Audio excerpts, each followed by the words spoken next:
Olá, sejam bem-vindos a mais um podcast do Política e Prosa. Hoje recheado de matemática, hoje recheado de educação financeira para crianças, para jovens. Estou aqui com o professor Almir Serpa. Tudo bem, professor? Tudo bem. Obrigada pela sua participação, viu, Eu conosco. agradeço o convite. Então, vou apresentar o professor daqui a pouquinho, mas você que está chegando agora, que não conhece o Política e Prosa, nós somos um canal independente, falando sobre a vida política, mas de uma forma leve, de uma forma direta, ou seja, trabalhando a sociedade para que entenda como é que ela funciona em seus diversos setores, da economia, da sociedade, da cultura, da arte, de uma forma geral, e sempre nesse bate-papo. Então, inscreva-se no canal. Se você quer receber as nossas notificações, clica aí no sininho. Se gostou do nosso conteúdo, deixa um joinha para que o YouTube entenda que nosso canal está entregando conteúdo relevante e comece a distribuir mais o nosso Política e Prosa. Agora sim, professor, minha colinha aqui, ó, tá aqui porque o currículo é grande, viu, minha gente? Fica rolando aqui. Professor, graduado em matemática pela Fundação de Ensino Superior de Olinda, a FUNESO, efetivo em matemática pelo Estado de Pernambuco, atua nas gravações das videoaulas do canal Educa PE, muito bacana, em parceria com a Secretaria do Estado de Pernambuco, na Secretaria de Educação, gerência de ensino dos anos finais e ensinos fundamentais, né, da GPAF, que é os canais da TV filiado, né, a TV Senado. Também especialista em matemática e ensino pela Universidade Federal de Pernambuco e Federal Rural de Pernambuco, especialista em gestão educacional, especialista também em educação especial, neuropedagogia, clínica e institucional, tem um curso de atendimento terapêutico TEA. E muito mais que a gente vai deixar na descrição do nosso vídeo. Agora sim, seja bem-vindo com um currículo tão extenso para contribuir aqui com nossas informações. E hoje, em especial, eu quero apresentar para vocês essa belezura aqui, que é o lançamento conosco aqui no Política e Prosa da Educação Financeira 2 em 1. Eu vi esse projeto embrionário ainda não impresso. Fiquei encantadíssima em 2022 e assim saiu, né? Saiu do forno. Graças a Deus. Vamos conversar um pouquinho sobre ele? Vamos sim. Conta o processo criativo, né? O processo de construção da educação financeira, o objetivo, para quem ele atende. Bom, inicialmente eu agradeço o convite, maravilhoso estar aqui contigo, Patrícia. Quem quiser olhar o currículo, dá uma olhada aí pelo buscador, farejador, que é muita coisa. Olha aí. Esse aqui é um material que tem como conclusão de um dos meus mestrados. Foi na Universidade Federal de João Pessoa. E eu inventei de fazer um mestrado em linguística aplicada a ensino. E a minha proposta era fazer o uso do gênero textual para matemática. Sim.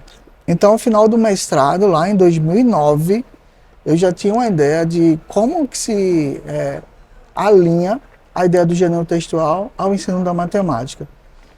Em 2010, lança o Decreto-Lei, né, 7.397, que traz educação financeira como uma proposta para a sala de aula. Então eu pensei, agora eu tenho uma grande oportunidade de colocar em prática essa finalização do curso do mestrado lá na Universidade Federal de João Pessoa. Sim, mas você é pernambucano. Sou pernambucano, ia quase que todos os dias, ia e voltava para as aulas.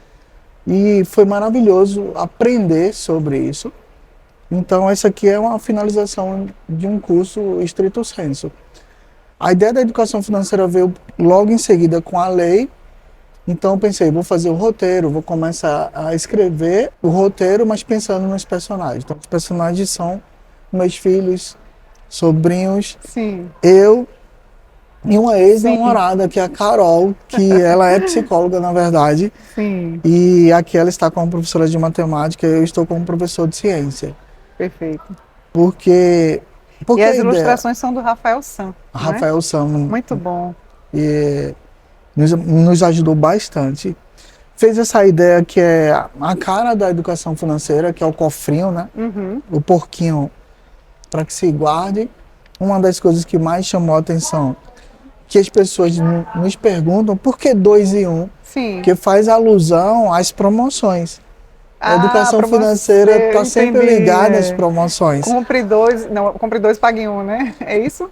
Compre um, leve dois. Compre um, leve dois. Leve dois. Então a gente já teve a ideia do 2 em 1. Sim, muito bom. Então, na verdade, ele tem 2 histórias em um material único. Então, inicialmente foi esse o pensamento. Então, o mangá ele está dividido em 2 histórias.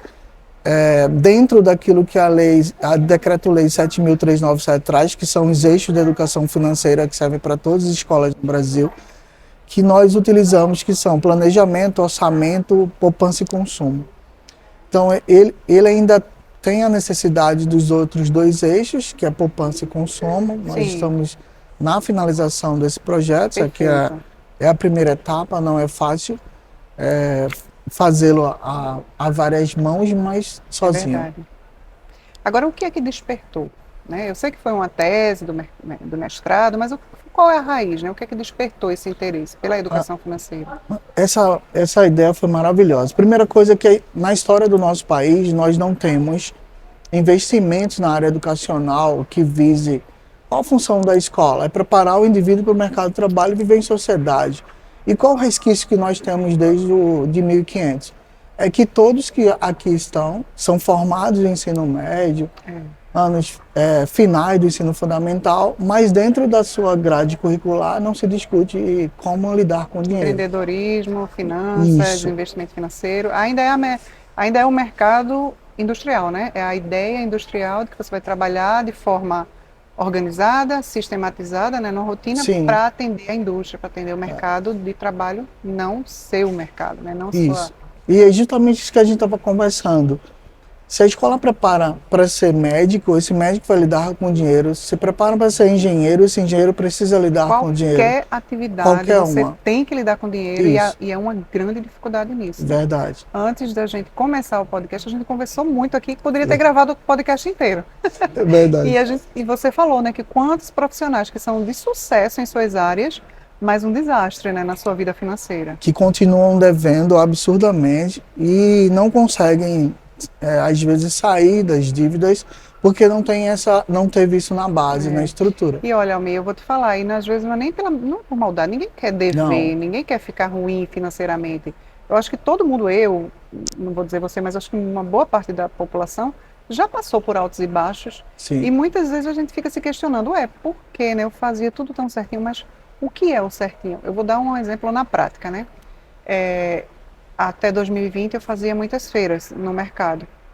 E quando você faz feira, você recebe o dinheiro daquele investidor antecipadamente e você tem que guardar e ir usando à medida que você vai executando esse evento. Só que aquele dinheiro fica guardado ou o gerente do seu banco lhe induz a aplicar em CDI, CDB, ou seja, CDI é abaixo da inflação. Sim. Então, se você não tem uma educação financeira, como eu não tinha, né, essa visão, muitas vezes, você fica com o dinheiro lá parado, em vez de estar rendendo, não era nem para render um pouquinho, era para render um muitão.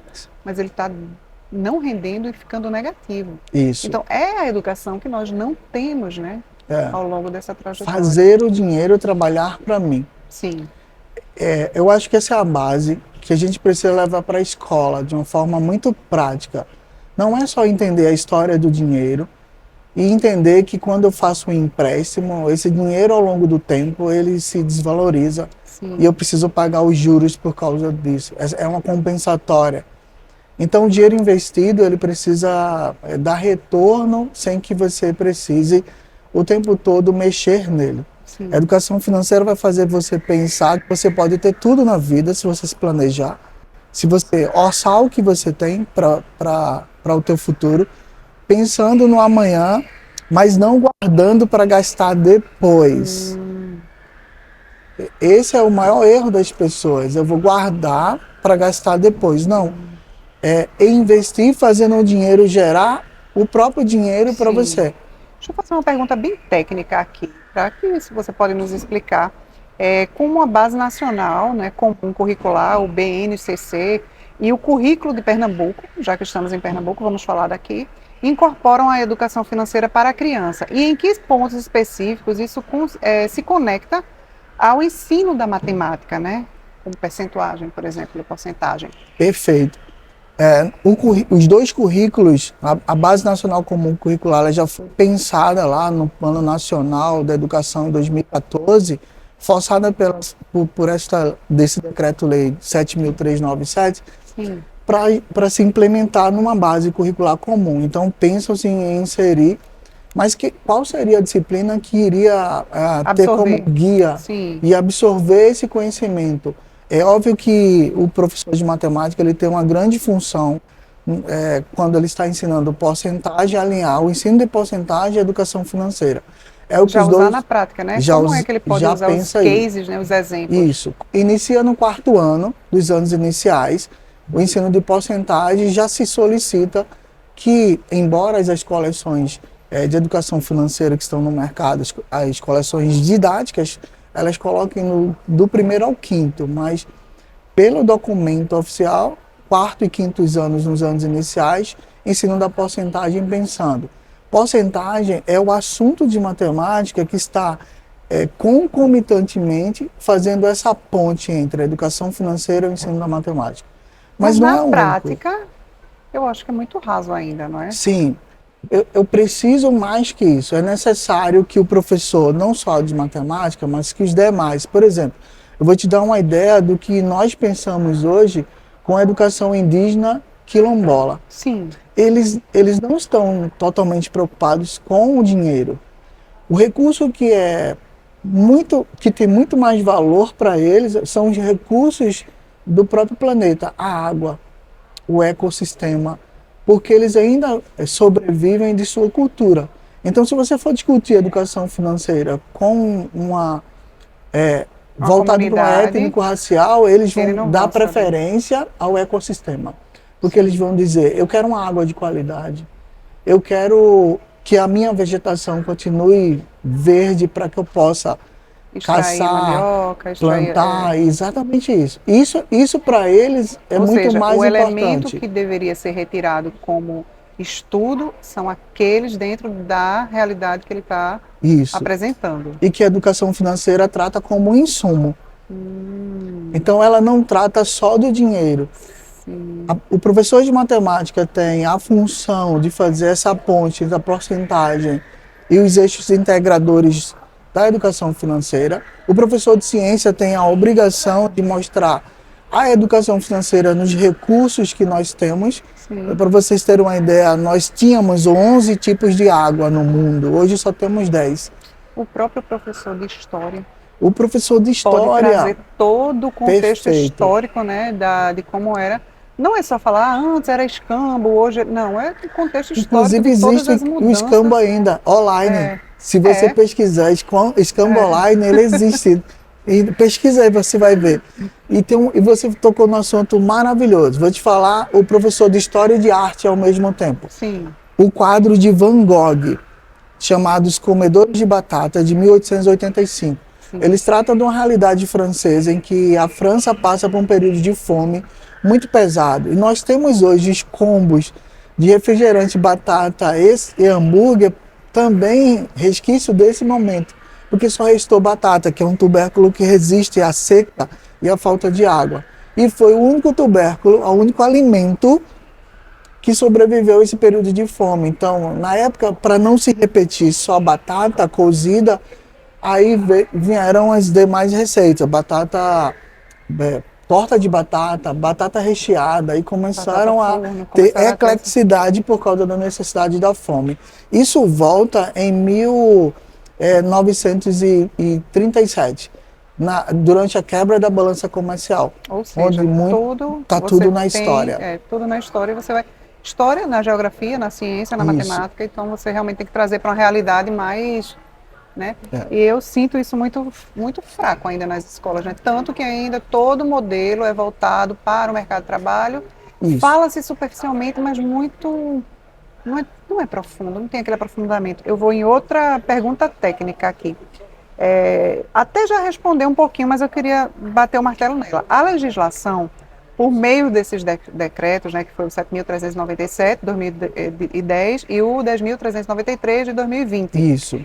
Definem 4 eixos para a educação financeira: planejamento, orçamento, poupança e consumo. Como esses eixos são trabalhados de forma prática em sala de aula? Eu vou te mostrar como o professor poderia ensinar o aluno como se planejar, sem falar em dinheiro, Vou só abrir um adendo aqui e fiquem bem atentos, pais que estão nos assistindo, né? Diretores de colégios, pais, educadores, para que a gente tenha isso, atenção nesse detalhe agora, para a gente ter isso e cobrar isso mais das escolas, cobrar isso mais em sala de aula. Inclusive, está aqui uma das histórias, essa dica. O seu filho, quando ele se prepara para a aula do dia seguinte, ele precisa refazer a mochila. Então, ele precisa se planejar para a próxima aula. Claro. É óbvio que tem muita coisa lá na mochila que ele precisa retirar e ele precisa acrescentar. Então, se ele se acostumar a fazer isso só, eu já estou preparando ele para entender o que é se planejar para o futuro, sem falar em dinheiro, sem falar em crise, Boa. sem falar em nada, só organizando sua própria mochila. Primeiro, eu trago esse indivíduo para que ele tenha autonomia. Esse é o primeiro passo que o humano precisa ensinar aos seus filhos, a autonomia. E aí ele se planejar para o dia seguinte sem que eu cobre, porque se eu faço isso o tempo todo, eu cobro do meu filho, a autonomia ela fica restrita. Daí provavelmente ele vai ser um adolescente que vai codepender das minhas ações e vai ser um adulto que vai o tempo todo me perguntar o que foi, o que é que ele precisa fazer. Então, a educação financeira não é só falar em dinheiro. No planejamento é essencial. No orçamento, eu preciso dizer para essas crianças que a família tem um orçamento, porque às vezes nessa amplitude do que eu quero, eu preciso saber se isso que eu quero realmente está dentro do orçamento, isso é necessário nesse exato momento. E até para que ele depois não tornem jovens crianças que se frustram, né? Que Perfeito. Cobram, que ficam fazendo birra, porque estão fora da realidade do seu contexto e não têm empatia com as questões familiares. E deixando claro aqui que não é criar naquele jovem, naquela criança, naquele adolescente, sempre o espírito de menos, né? Não, a gente tem que ter uma mente proativa, uma mente próspera, mas que ele tenha consciência e empatia do que está acontecendo. Perfeito, Patrícia, exatamente isso. E também é desmistificar a ideia de que se você economiza, você é uma pessoa que está pensando no teu futuro. Você não é pirangueiro, que é uma expressão bem pernambucana, muito negativa daquilo. Nós temos que transformar a ideia da educação financeira em fatores positivos. Então, pensar primeira coisa, antes de comprar, eu realmente preciso disso? Então eu preciso fazer esse questionamento. Poupar é necessário porque eu não sei o dia de amanhã. Isso é inevitável. Todas as outras culturas fora do Brasil, por onde eu passei, elas têm como base a economia de reserva. Essa reserva não pode ficar parada, como eu te falei, o dinheiro precisa gerar dinheiro para mim. E eu não vou guardar para gastar depois, eu vou investir. Isso é essencial. E o consumo tem uma coisa muito interessante, que inclusive está dentro da psicologia, o comportamento de manada. O comportamento de manada ele acontece dentro desses espaços de venda em que são tentativas de influenciar a massa. Então, quem estuda educação financeira na escola vai entender que precisa se planejar, precisa fazer orçamento e verificar se aquilo é necessário para a sua vida, precisa investir o dinheiro dentro do que a gente chama de poupar e precisa escapar dessas armadilhas.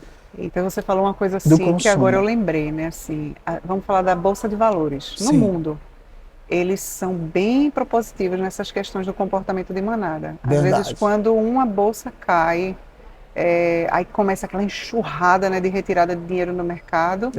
E às vezes é proposital. Tem gente que faz proposital aquilo, né?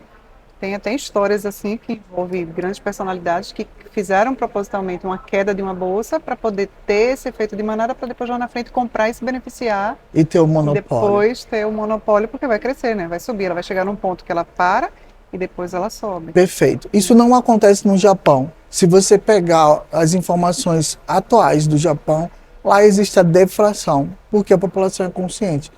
Quando há um aumento exorbitante de uma mercadoria, eles param de comprar. No momento que param de comprar, a mercadoria, por necessidade, ela volta ao preço anterior. Então, assim, é isso que a gente espera de uma sociedade consciente da educação financeira. Vamos lá, para uma outra pergunta aqui. O programa Aprender Valor também é um curso de EAD, curso à distância. Como são esses cursos estruturados, né? E qual o impacto deles na capacidade realmente de absorção, né, de aprendizado? Que bom que você lembrou dele. O Aprender Valor pertence ao Banco Central do Brasil. Ele está aberto para todas as escolas públicas e escolas particulares fazerem as suas adesões. Nas escolas estaduais, eu sou o coordenador, neste ano, 2024, eu sou o coordenador geral. E nós coordenamos muitas escolas aqui no estado, da região metropolitana ao sertão. E essas escolas, elas se inscrevem no programa Aprender Valor, tem material lá disponível para o professor, tem formação EAD para o professor, para o gestor e para os alunos. E esses alunos, eles podem ser tanto pela escola ou, por exemplo, qualquer cidadão que ele quiser fazer adesão, ele consegue ou não? Eles têm que estar realmente realmente dentro de uma grade curricular. Eles precisam estar, porque as escolas fornecem um código da escola chamado Código do INEP. Então esse código ele regulariza a escola no sistema, mas os pais podem ter acesso às informações que a plataforma libera. Olha aí também, outra dica valiosíssima para os professores, gestores de escolas, os alunos, cobrem isso, né, da sua escola. Vou deixar o link aqui também na descrição do vídeo. E muito bom. Agora, mais outra. Eu estou só cheia de respostas, perguntas técnicas hoje para a gente sair daqui munido de muita informação para você que está aqui em casa, né, nos assistindo. Como é feita a adesão das escolas públicas no programa, né? Vamos fechar isso. E se existem desafios específicos para as escolas municipais, estaduais implementarem a educação financeira dentro da sua grade? Tem sim. As escolas públicas, elas se inscrevem a partir do código de registro de cada escola. O gestor indica o coordenador local da escola. Perfeito. As gerências regionais indicam os coordenadores locais e eu sou o coordenador do estado. Olha aí. A Undime fica responsável pelas escolas municipais. Hoje é a professora Andreica, que também é secretária de Educação no município de Igaraçu. E aí ela coordena as escolas municipais. Nós nos encontramos uma vez por ano para debater as ações que são postas às escolas, os desafios. Agora no dia 21 vai haver o elenco das escolas que apresentam projetos e que foram eleitas as melhores escolas. E o estado de Pernambuco está pelo 2º ano consecutivo no Brasil sendo premiado. Poxa, que bom. É isso, muito Então fiquem atentos, como o YouTube é aberto, né, para todo o Brasil, procure se informar também no seu estado, na sua regional e ter todas essas vantagens, né, para que tenha os alunos cada vez mais inseridos nesse contexto. E vale para a escola pública e vale para a escola privada também. Né? Também. As escolas particulares e as escolas privadas que tenham o seu interesse entra no programa Aprender Valor do Banco Central. E também associado a esse programa nós temos a Olimpíada da Educação Fiscal, que a nossa Secretaria da Fazenda aqui ela é a organizadora, mas que está dentro do próprio programa Aprender Valor, que Perfeito. É muito interessante. Muito bom. E nesse caso, você falou da premiação, né, Pernambuco, 2º ano consecutivo, mas como é feita essa avaliação?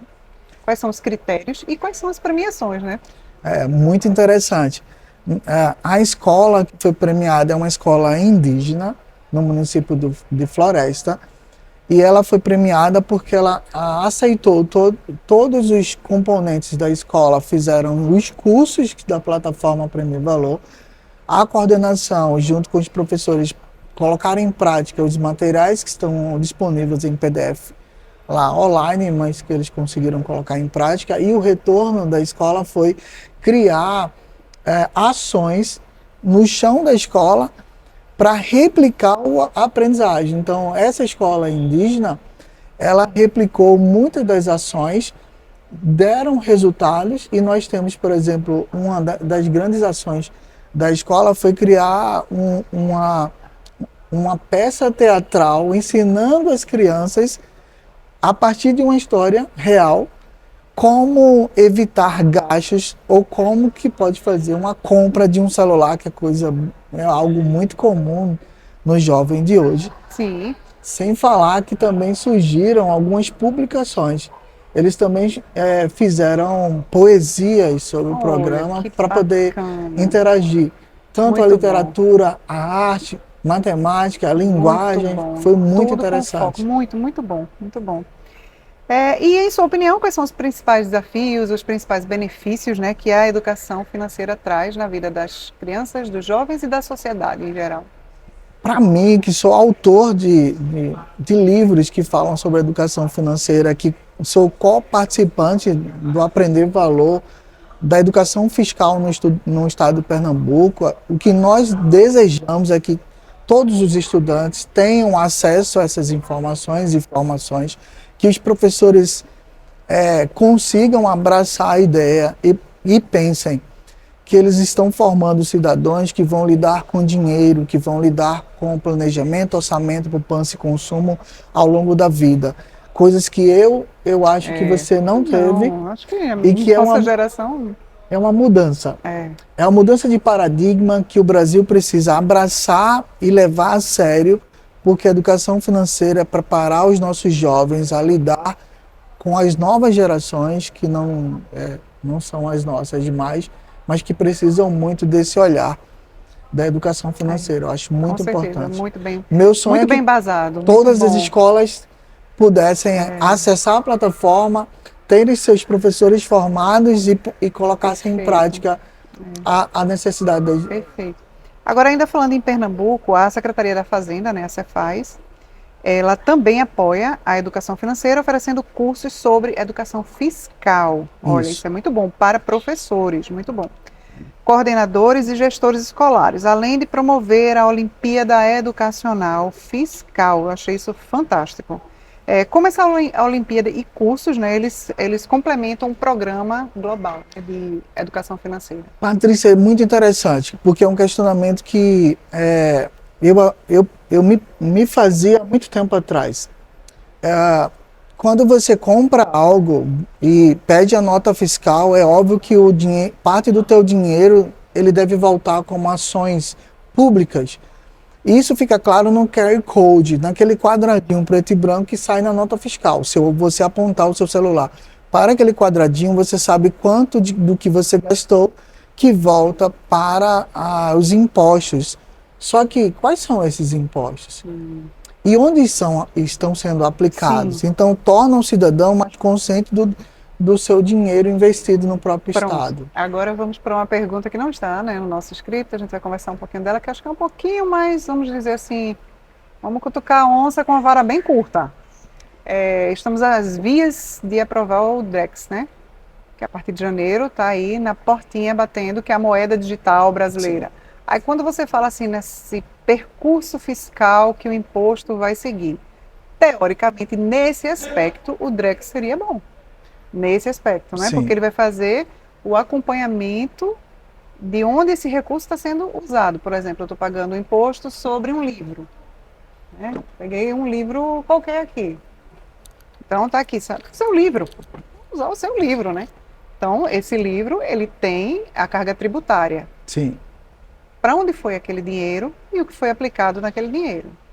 Mas isso na nossa vida do dia a dia, como é que esse DREX vai funcionar? Monitorando tudo. As empresas, né, hoje que sabemos que temos uma tributação das mais altas do planeta. Verdade. Né, como é que nós vamos ficar nessa... Você já parou para pensar nisso? Como é que isso vai ser dentro da educação financeira agora para as crianças e jovens? É receioso por dois aspectos. Nós estamos falando de uma criptomoeda que não tem uma balança comercial de estrutura muito estável. Em alguns momentos ela tem picos, em alguns momentos ela tem declínio, justamente pelo que você falou. Em algum momento alguém vai lá e saca muita moeda. criptomoeda. Então isso vai causar o comportamento de manada, os outros vão achar que aquele país não tem condição de gerenciar esse modelo financeiro. E então pode gerar um caos.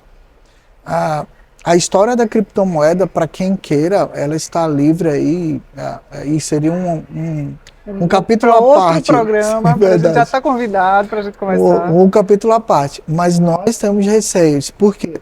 Nós temos a maior carga tributária do planeta, isso é uma grande verdade, não tem como fugir. E nós não temos a política de devolutiva, o retorno. Não temos. Vou te falar só uma coisa que acontece que você talvez faça e não tenha percebido. Quando você vai a um supermercado, por exemplo, e o caixa te devolve o troco em balas, que nós chamamos aqui de confeitos, existe uma legislação que proíbe. Não pode fazer isso. A legislação ela é muito clara, ela diz, se a instituição vai devolver em bala, ela não deve devolver em bala e deve reduzir o valor. Tipo, se você iria pagar R$ 2,50, ele não tem uns 50, ele vai cobrar 2. Sim. Isso é chamada lei do troco. Então, se a população tivesse essa consciência, ela iria entender que ela não estaria doando para aquela instituição, porque quando eu deixo minhas moedas lá, eu estou fazendo doação. Então, ela não tem a obrigação de reinvestir esse dinheiro. Isso, como é doação, fica para a instituição. Ela faz o que ela quiser com o dinheiro.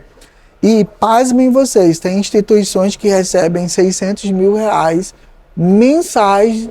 Só desse troco. Só nesse troco. Você imagina uma rotatividade de um grande supermercado de 1.000 pessoas por semana. No Brasil inteiro, numa rede, ela chega na casa dos milhões. Agora uma pergunta aqui de nosso colaborador Peterson, que está aqui, que entra daqui a pouquinho no bloco, a gente tem mais resenha, mais política. Ele gostaria de saber sobre dinheiro em casa. Pessoas que guardam, né? Tem muita gente no Brasil, é muito comum. Sim. As pessoas antigamente chamavam, né, o dinheiro guardado no colchão, mas guardado no cofrinho ou no cofre em casa. O que essas pessoas estão perdendo com isso? Olha, a primeira coisa é não guarde reais em casa, em hipótese alguma. Se você troca moeda, né? Se você tem a cultura, porque isso é muito de família para família. Mas se você tem a cultura de guardar dinheiro em casa, num cofre, que esse dinheiro seja uma moeda de valor. Então, se vai fazer isso, faça com dólares. O dólar, ouro, né? Ou ouro. Perfeito, Patrícia. Hoje, os investimentos em ouro, você ganha uma barrinha. Não sei se você sabe. Você vai ao banco, compra o ouro e recebe uma barrinha. Você pode levar para casa. Olha aí, gente. Muito legal. Cuidado, tá? Não vai fazer isso na Dantas Barreto, pelo amor de Deus. Dantas Barreto, para quem também não sabe, é uma avenida aqui. Muito perigosa. E que tem muita gente no banco de olho e que se souber que se você está saindo com a barrinha num bolso, vão tomar. Então, eu particularmente diria para você que se vai guardar, pegue seu dinheiro e invista em barrinhas de ouro, guarde em casa. Ou dólar, que é uma moeda forte no mercado. Sim, que tem crescido e agora muito, mais, né? Principalmente agora. Agora que está bem mais. Nesse momento. Pois é. Fica aqui nossa dica, né? Eu quero folhear aqui para que vocês peguem um pouquinho aqui, ó, as imagens aqui dentro do livro. É muito bacana, ele é todo ilustrado. Como eu falei, ó, ele é ilustrado por Rafael San. Ele tem todas as histórias, e eu acho que assim, da forma lúdica a criança e o jovem sempre aprende mais, né? E o quadrinho é sempre muito bem-vindo, né? É uma forma muito boa de... Nossa, ficou muito bacana a ilustração, muito boa. Aguardamos a segunda edição, né? Deve estar aí também já. Sim.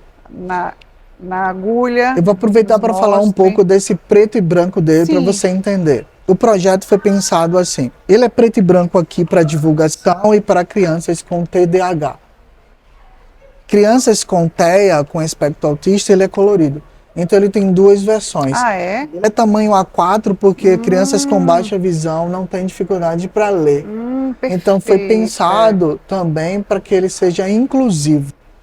Então preto e branco não vai afetar as crianças que têm dificuldade de pigmentação com cores muito fortes. Sim. A versão dele colorida vai ajudar bastante as crianças com TEA. Sim. Ele é grande, você vê que é um gibi de forma A letra diferenciada. é bem visível. Bem visível. Verdade, muito Dividida em duas histórias. A primeira história trata da história da batata, que eu falei para você, está lá no quadro de Van Gogh. E no segundo momento falar da história do leite, de onde surge a retirada do leite até a sua embalagem, venda, distribuições lá na padaria ou no mercadinho. Sim. Que você vai comprar o leite. Então, assim, é um material que foi pensado educacionalmente para ser utilizado na sala de aula, diferente das propostas que você pode encontrar aí fora. Não tem atividades nele, mas vem atividades para o professor pensar o que pode fazer em sala de aula. E hoje, onde é que pode ser adquirido esse livro? Diretamente comigo, que sou o autor, que aí você pode passar o contato. Você quer o telefone, e-mail? A gente já deixa passando aqui na tela também. E-mail, que eu acho que é o mais comum. Né? Pronto. almeserpa2014. Não só aqui na tela, mas a gente também deixa na descrição do vídeo, para ficar mais fácil. E no próprio material, assim que você adquire, ele tem outros contatos para que a gente possa ir lá e oferecer. Tem um plano de formação de professores. Essa editora já é a sua editora mesmo, né? www.editoraserpa.com. Foi criada porque as outras editoras não têm esse perfil de fazer um estilo mangá. Por que nós escolhemos mangá? Também tem isso. Não é um gibi, tá? Ele é estilo mangá. Ele é um gênero textual mangá. Porque o mangá é mais despojado, Patrícia. Então ele fica mais leve para a criança. Fica super em alta, né? Eles super gostam. E nós criamos alguns balões. Perfeito, então, se fosse gibi, nós deveríamos, por obrigação, de utilizar os balões que o próprio... Os tradicionais. Os tradicionais. E aqui a gente tem livre criação. Então, para mim, foi melhor trabalhar com isso. Chegamos ao finalzinho do nosso bloco. Professor Almir Serpa, prazer. Obrigado pela oportunidade. Muito bom, foi ótimo ter recebido aqui. Eu vi no comecinho antes de sair esse projeto. Fico super feliz, você que está aqui em casa assistindo, está aqui a dica perfeita. Educação financeira, assiste de novo esse podcast para pegar novamente as referências das dicas de todos os sites. Também está na descrição daqui do vídeo. Fica aberto o próximo programa, quando estiver prontinho, vim para cá. E depois a gente se aprofundar mais um pouquinho sobre esse mercado mundial de criptomoedas, criptoativos, esse Drex que está chegando. Muito bom. Estamos fora, quem está acompanhando percebe que estamos na Livraria Leitura, mais uma vez, mas no nosso estúdio lá nós podemos fazer um grande encontro só sobre educação financeira muito em breve. Então, que precisar, estou à disposição, obrigada. Só agradeço a oportunidade. Obrigada, Arthur, também, o filho do professor que está aqui com a gente, acompanhando o professor. E até o próximo bloco daqui a pouquinho. Tchau, tchau.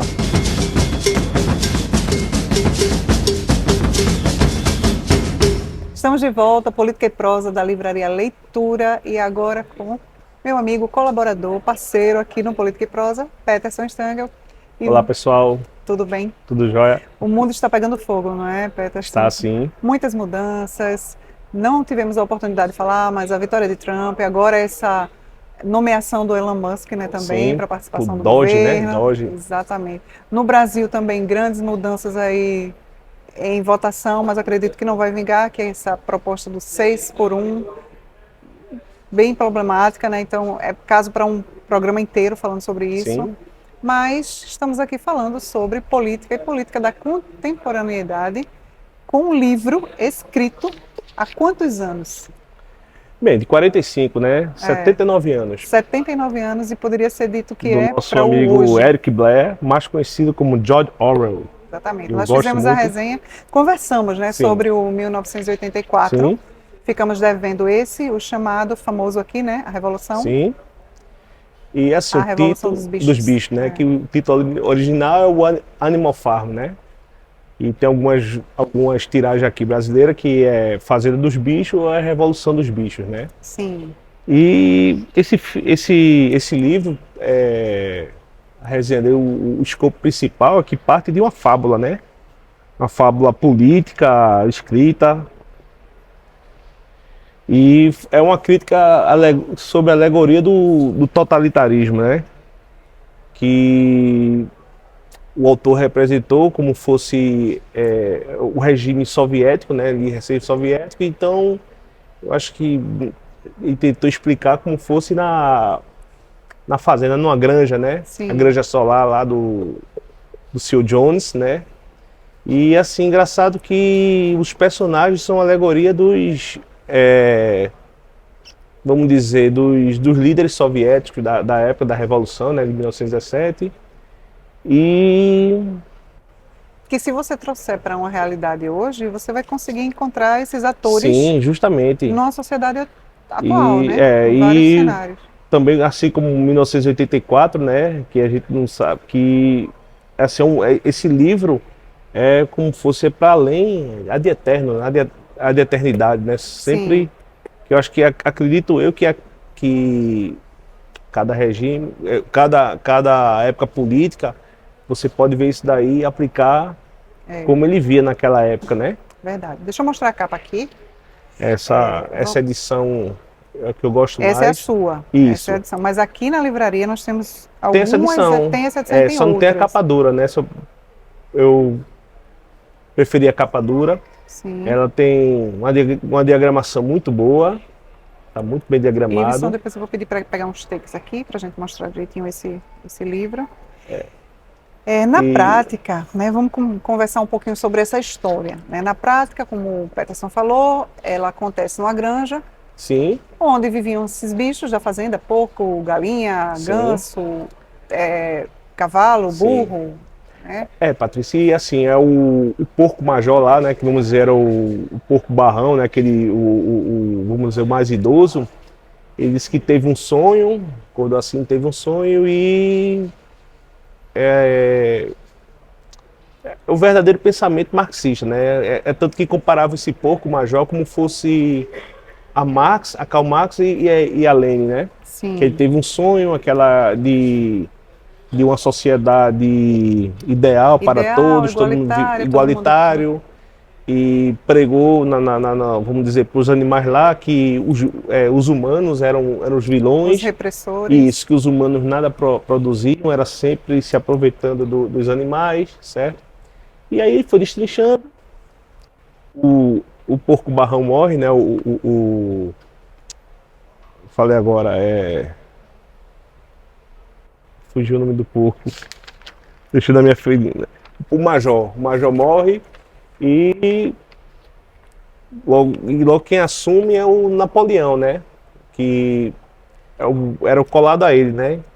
E tem assim os porcos, tem o Napoleão, tem o Bola de Neve e tem o Garganta, ou Bocão, né? E esses três porcos também são comparados aos líderes do período soviético, né, da Revolução de 17, da Rússia. Sim. E aí que tá, eles derrubam o Jones, né, que é o fazendeiro, o granjeiro, o dono da granja, né, comparando ao Nicolau II, eles derrubam e assume o Napoleão, que é comparado ao Stalin. E o Bola de Neve, ele é associado a como fosse a figura do Trotsky. Ou seja, era aquela figura carismática, que ele falava com aquela emoção, todo mundo... Ficava vislumbrado, Isso, né? vislumbrado. E acabava fazendo tudo que ele E tinha. como a própria interesse. ideologia, né? Quem está no poder, vamos dizer, o ditador, ele sempre tem medo de algo. Ele tem medo que alguém do lado dele se projete mais, né? se projete mais. Então isso para ele é uma ameaça. E tipo, opa, esse cara pode me dar um golpe, alguma coisa, pode puxar meu tapete, e eu tenho medo dele.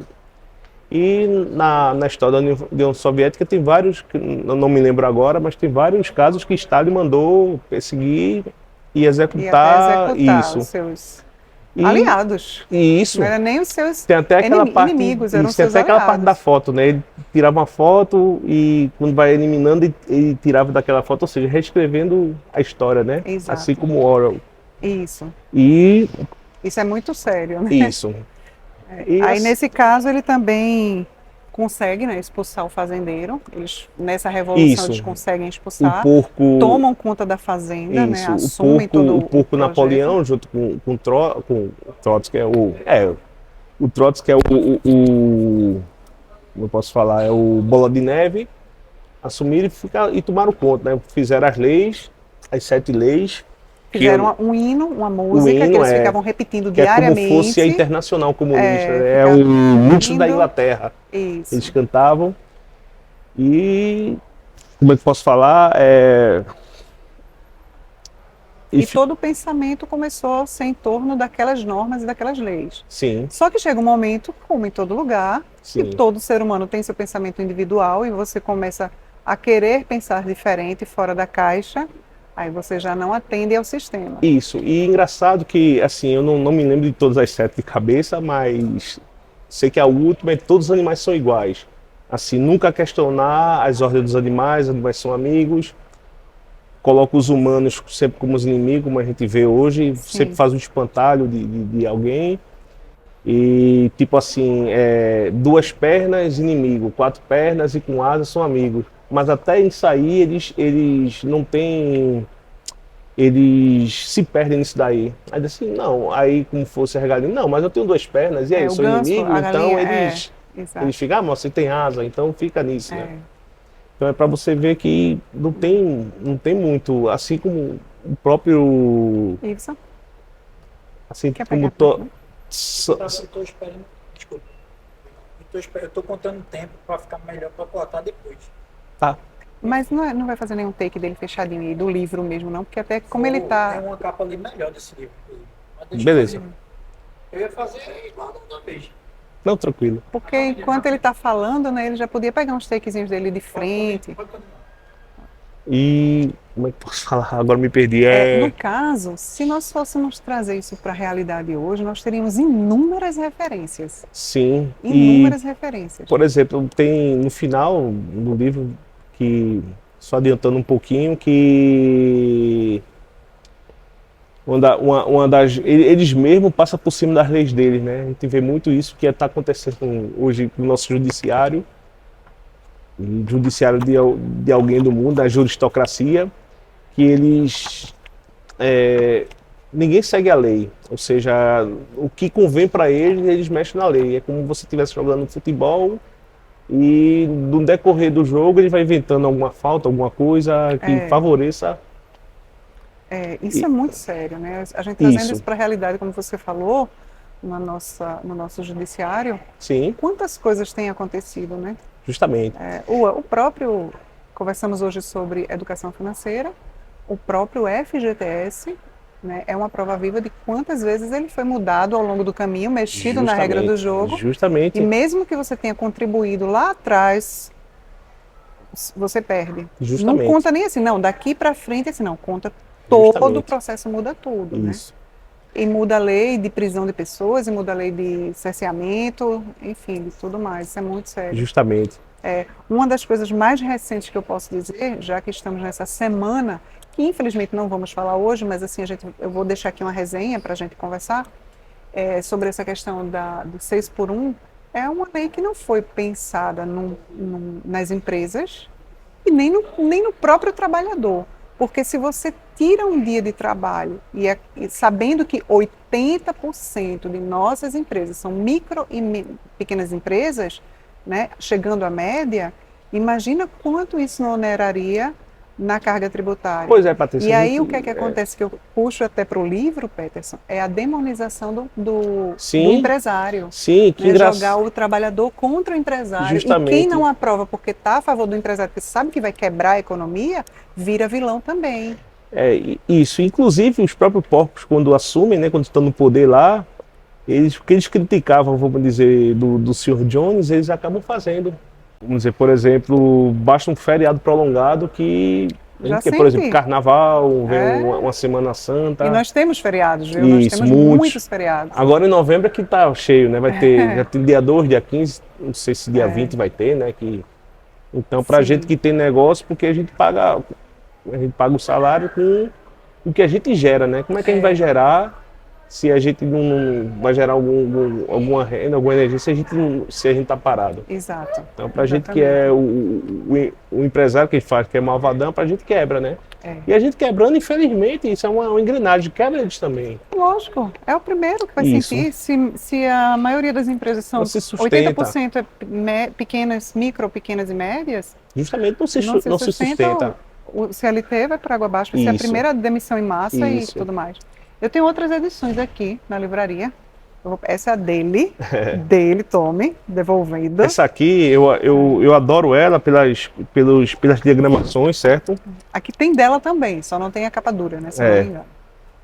Aqui os 7 mandamentos, deixa eu ler aqui rápido. Qualquer um que ande sobre 2 pernas é inimigo. Qualquer um que ande sobre 4 pernas ou tem asas é amigo. Nenhum animal usará roupas. Nenhum animal dormirá em cama. Nenhum animal beberá álcool. Nenhum animal matará outro animal.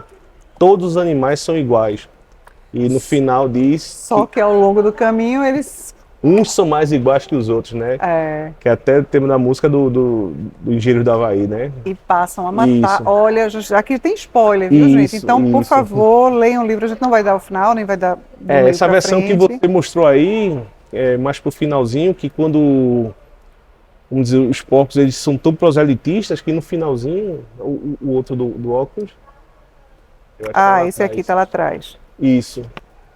Que é no final, né? Que eles estão tão iguais aos humanos que ninguém sabe diferenciar. Qual a diferença? Se eles são humanos. O que eles diziam? O bicho não anda com humanos, não come, não dorme na mesma cama. E quando vê, eles estavam dormindo na mesma Quero cama. mostrar esse aqui, que ele é um duplo. Ó. Esse aqui ele tem o 1984 e tem a Revolução dos Bichos também. Aqui. Isso. Muito bom. É isso. Aí eles não podem dormir na mesma cama, então eles, como a gente falou, eles mudam a regra. Mas desde que não durma tanto, não pode beber álcool, mas... Desde que não beba tanto. Então fica sempre nisso, né? Que a gente vê. E não adianta. Sempre quando alguém chega num poder, um revolucionário chega num poder, não tem outra. Sempre vira uma tirania. Sempre vira perseguição dos adversários, sempre vira... sempre eles primeiros desumanizam, aí tem a propaganda que joga foco naquilo, olha, são assim, são aquilo.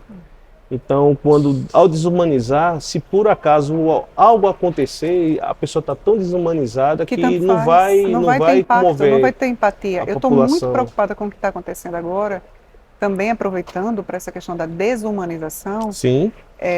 Não podemos falar certas palavras aqui, mas assim, vamos do bigodinho, né? Do nazi, Isso. né?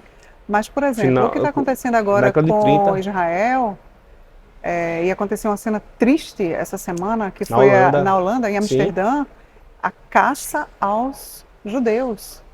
E há 2 dias, um trem foi incendiado com as pessoas vivas, e eles gritando em palavra de ordem, né? A ordem dele, que né? era a caça mesmo, né? A matança. Desumanizou, justamente. Desumanizando. E ainda tem brasileiros que acham que assim é uma conta que eles têm que pagar, ou seja, não percebem que aqueles são... Troca a palavra judeu pela palavra negro, ou a ação judeu, se fosse acontecendo isso. Justamente. É muito grave, isso é muito sério. Patrícia, é uma coisa também que o livro diz, porque assim, durante o livro ele fala que alguns animais são fracos. Vamos dizer, eles trocaram o Sr. Jones, vamos dizer, eles trabalhavam, como eles diziam, vocês trabalham e eles tiram um proveito de você sem fazer nada, você trabalha. Ou seja, o que aconteceu? Os animais estavam trabalhando mais, comendo menos, e do que fazia eles ficavam mais fracos, não só como fisicamente, como também intelectualmente. Porque a partir do momento que você sofre uma lavagem cerebral, justamente, enfraquece o seu corpo físico, o seu intelecto, você está muito mais suscetível. Justamente, e a gente vê o que é que está acontecendo agora, né? Você vê as pessoas e você vai vamos dizer, um debate honesto, você fala, a pessoa, vamos dizer, acusa a gente, quando você devolve alguma coisa, e você, olha, pensa se fosse assim. E a pessoa vem, aí xinga, aí não posso discutir com você, porque você é assim, assim, assado, então joga um rótulo no rótulo da gente, sinaliza uma virtude, ou seja, uma falsa virtude, e abandona o debate, né? E fica nisso. Hoje eu assisti, eu não sei, eu acabei não vendo se era um debate novo ou mais antigo, mas foi no o Hermílio entrevistando a Zoe, que Sim, ela é a cubana, que foi eleita, né, como vereadora na história cidade de São fascinante dessa Paulo. menina. Eu admiro muito muito ela. bom.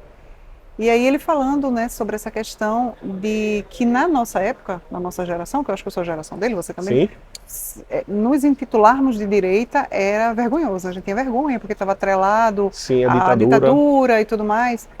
Hoje a coisa reverteu, né, porque a esquerda, ela tomou um papel hoje que ela é um sistema que ela tenta, veja, em nível de Brasil, vamos falar de Brasil, está quase 30 anos, 25, 26 anos aí no poder, com o mesmo discurso de que não, pelas classes sociais, pela melhoria da E aqui tá, não população, melhorou em nada, prol se da pobreza. estagnou. Não, pelo contrário, né? Se estagnou e pelo contrário, né? Isso.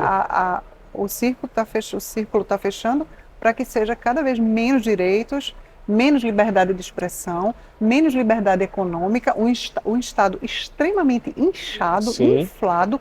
Mais um ministério foi criado, né? Um ministério de combate ao controle da... Não, é complicado. Muito. Então, assim, se você olhar todo o processo, desde o que o livro aborda, que é tentar igualar as pessoas num regime onde aquelas pessoas são jogadas num sistema, mas tem uma pessoa ali no comando por trás que está Isso tomando benefícios, é né? o coletivismo, né, Patrícia? Assim, o coletivismo, vamos dizer, é mais fácil de dominar. É aquele negócio, como fosse a comunicação, o telefone, ele segue igual. É totalmente contrário, vamos dizer, do conservadorismo, né? É tanto que você pode ver, a pessoa segue o mesmo conceito, o que você guarda seus valores, mas entre sempre há briga entre si, tá entendendo? Eles não, lá não, você tem que seguir isso. Mas aconteceu isso, houve uma desonestidade, não importa, aquele poder, os fins justificam os meios. Então, para eles Não pode. sempre Então, é que fica nisso, aqui né? um alerta para as pessoas. Fiquem atentos aos comandos que vocês recebem, às informações que vocês recebem. Não escutem só a gente, né? Abram um leque de opções, pesquisem mais, busquem mais outras informações. Procure se perguntar também o porquê, O bom é isso senso, mesmo, né? O bom filosofar senso, como a gente... Como é que está a sua rua, como é que está o seu bairro, como é que está a Isso. sua cidade, há quantos anos você vem passando por esses mesmos processos, né? O seu bairro vem passando por Sim. isso.